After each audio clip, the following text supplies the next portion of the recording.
Hey everybody, I'm Gideon Yago. Welcome back to The Amazing Break, MTV's look at alternative spring breaks across the country and around the globe. Getting arrested during spring break is, of course, nothing new, but how many can claim that they were actually put behind bars for something they believed in? Inspired by the freedom rides of the Black civil rights era, 24-year-old Jake Reitan teamed up with nonviolence advocate Soul Force, as well as a busload of student demonstrators and spring breakers, to create the first ever nationwide equality ride. Equality for what, you ask? Check it out. We are going to make a difference. We're going to make it happen. If not us, who? That's what I have to say. The Equality Ride is a 2-month journey taking 35 young adults across the country to confront 19 colleges that have policies where if you come out as a gay or lesbian person, you get kicked out of the school. We are going into the epicenters of the oppression that we seek to end.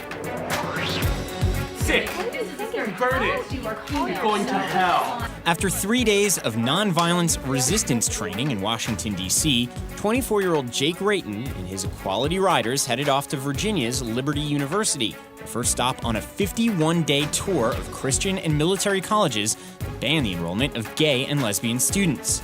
All right, folks, welcome to Lynchburg. Kicking off at Liberty was significant, not only because it's one of the largest Christian schools in the country, but also because its founder is one of the nation's leading fundamentalist voices, the Reverend Jerry Falwell.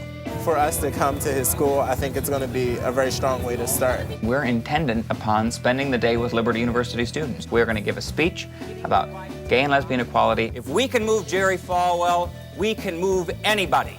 Jake and a smaller group of students have been trying to move Falwell for years now. They've been to Liberty once before and were allowed on campus.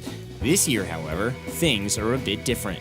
The sad news is Jerry has said that he's going to arrest us when we come on.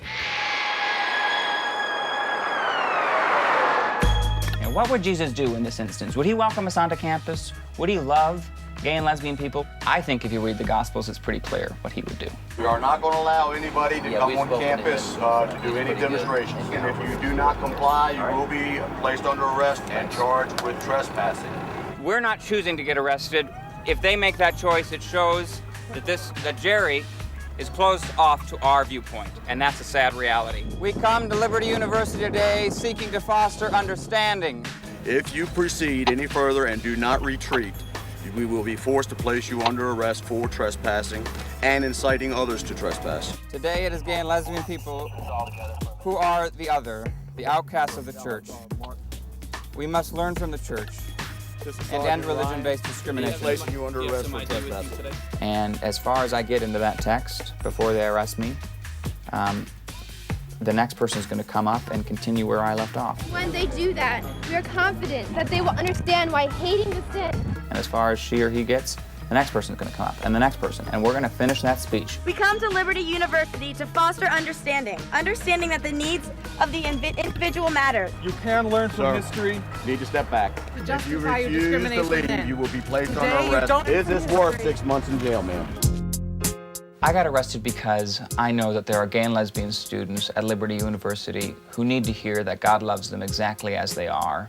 And when they saw that I was willing to come to their school and to refuse to go away, to bring that message to them, I believe they'll have heard it. Authorities ultimately arrested 24 Equality Riders.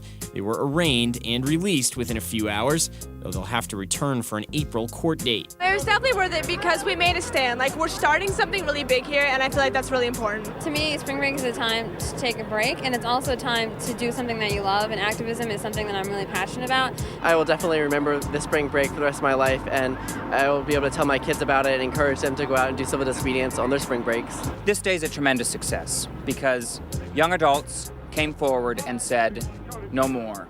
That today, this conversation is going to take place. And anytime young adults make that decision to take this stand, we win. Because that's what activism is all about.